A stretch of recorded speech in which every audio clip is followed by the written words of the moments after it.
Die sonneblom kom in die fabriek in, hierdie groen masjiene is ontdoppers, slaan die saadjie met die pitstuk in.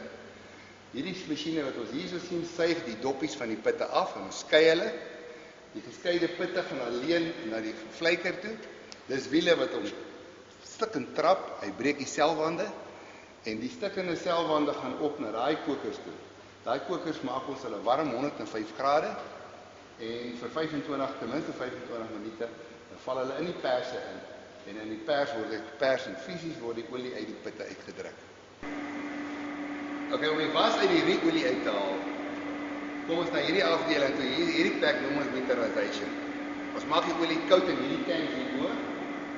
Ons vat die olie se grade af na 5 toe, baie stadig, sodat die was kan kristalliseer. Op 5 grade word hy deur hierdie filter gesit.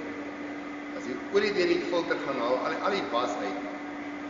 En as die olie ontwas is dit 'n geskoon gerefineerde olie. En hierdie olie is kookolie wat die huisvrou in die huis gebruik.